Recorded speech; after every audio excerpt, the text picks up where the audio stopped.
Hey everybody, it's Jacqueline Bennett. Thank you for tuning in to my channel. I appreciate you like crazy. Let me begin by telling you, because I am a wig reviewer, so you probably want to know what wig I'm wearing, that I am wearing today Athena by Henry Margu. I love Henry Margu wigs because of that amazing part that they have, that monofilament lace that I always talk about. Most companies do a monofilament lace, but Henry Margu, they do a hella one. It's good. See the back? It's laying really flat, so you can't even see it. Turn around so you can see how long Athena is.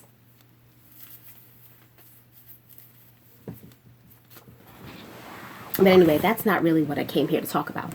Today, I came here to talk about a woman's issue that is not just a woman's issue, because there's no such thing as just a woman's issue. If it's a woman's issue, then it's a human issue, because we women, we share our lives with men. So if you share your life with a man and you got a boyfriend or a husband, or you've ever had a boyfriend or a husband, or you plan on having a husband or a boyfriend, you should definitely understand that this is a human issue, not a woman's issue. What I'm going to discuss is, how do I even say this? I should have scripted something, right? What I'm going to discuss is vaginal infections that are not STDs. And I repeat, vaginal infections that are not STDs. Okay, so they're not sexually transmitted. Everyone knows about yeast infections. Everyone talks about them. For some reason, people can talk about yeast infections all day long without being hot under the collar or getting a little uncomfortable. But when you talk about bacterial vaginosis, people get real quiet. No one wants to admit that they have bacterial vaginosis. Why? Because that's the one that smells like fish. And if you've ever been a little fishy, or if you've ever had a friend who's been a little fishy, or a family member who's been a little fishy, then I want to tell you something. I have the cure. Doctors don't have the cure, because I've seen doctors and they have a treatment, but they don't have a cure. I'm going to tell you why they don't have a cure for bacterial vaginosis.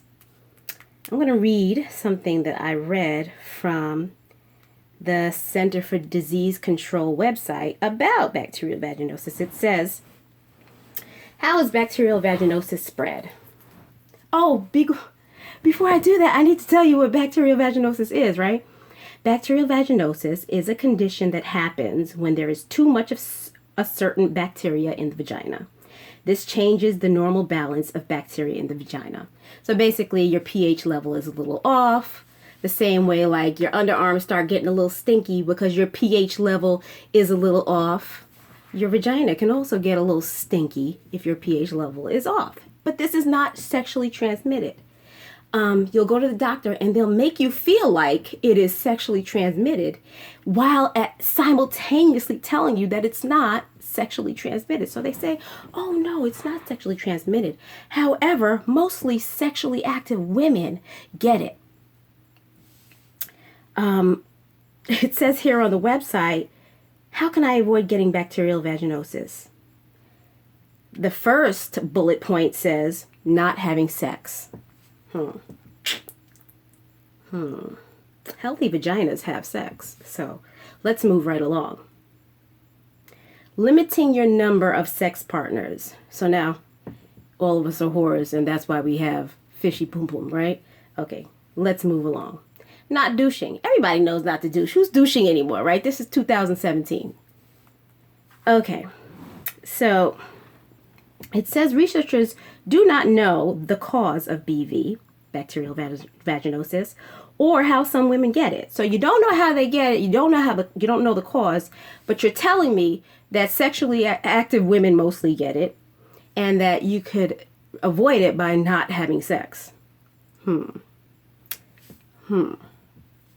How about let's be real, doctors? And I'm talking to you doctors who have the nerve to sit here and act like you know something, giving us advice about our sex lives, who we should have sex with and how often, and that we shouldn't. Come on, doctors, you can do better than that. Research a little harder, or own it that you just don't know, and that we as women need to start doing our own research. So I started to do that. Anyway, first I want to let you know that I got my first yeast infection when I was 13 years old, which is really weird because I was not having sex when I was 13 years old. I believe I got that yeast infection, and it wasn't just one. I had several. My doctors told me it was because I did a lot of swimming as a kid, and I wore a bathing suit, and I wouldn't change it right away. So I'd walk around with this wet bathing suit over my under my jeans, and in the meantime, all this bad bacteria was harvesting in my panty or my bikini bottom. That's what they speculated.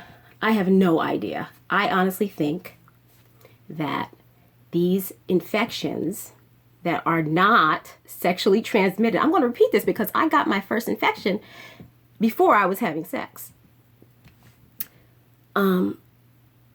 That I believe that they are caused by allergic reactions.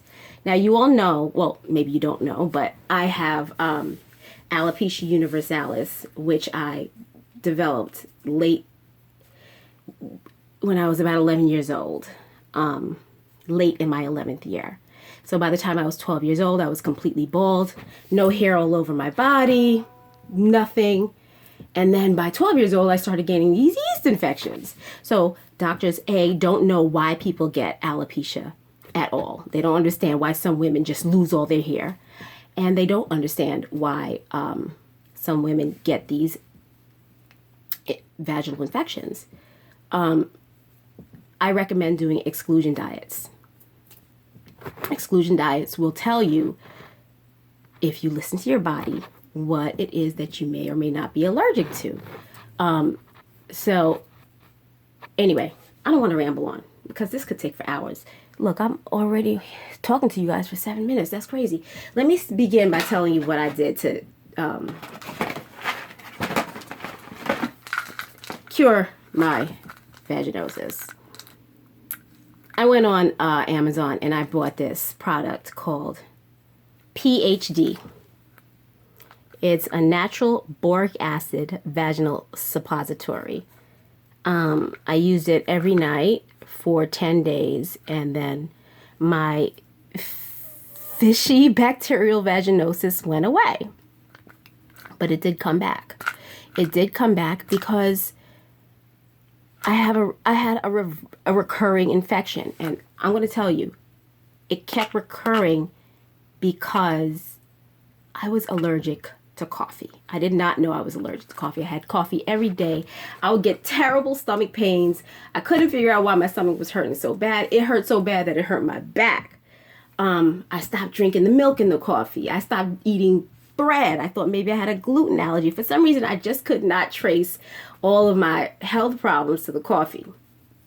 But not that I've been drinking coffee since I was 12 years old when my hair fell out. That's another issue. But I will tell you this. Alopecia universalis is said to be an autoimmune condition. In all my years, I believe that. But 2 years ago, I went and I was tested for an autoimmune disease, and they cleared me. And the doctor said, "Oh, you have no autoimmune disease. We've run all the tests." He went straight down the panel and said negative, negative, negative, negative. So when I told him, "Well, what do you mean I don't have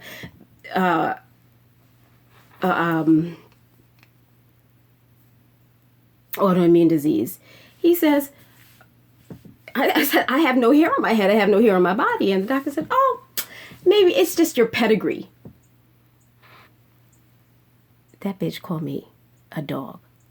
He said it's my pedigree. First of all, doctor, I have a family with hair, okay?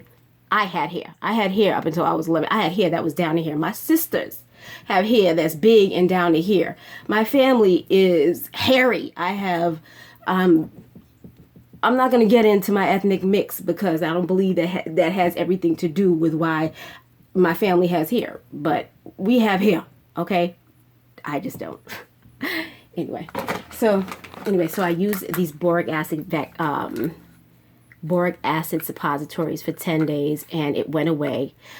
Yes, I have taken courses of antibiotics that the doctors gave me. They always gave me horrible side effects, making the bottom of my feet itch, giving me the metallic taste in my mouth, all this to get rid of this thing that I could have gotten rid of if I just stopped drinking coffee. Because now that I stopped drinking the coffee, I don't get any more issues. I don't have any stomach ache. I don't have any vaginosis.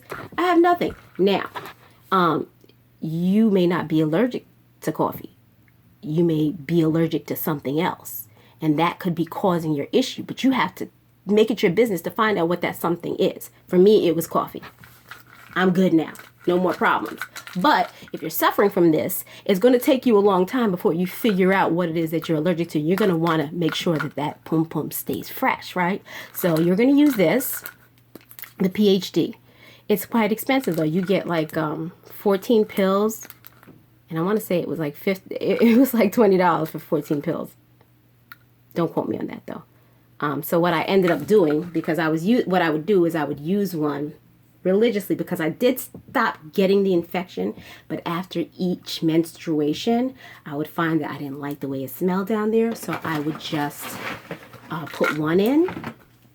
It got expensive though, so I went out and I bought myself a big container of the real boric acid, and I started making the pills. I started filling these little capsules with the boric acid myself.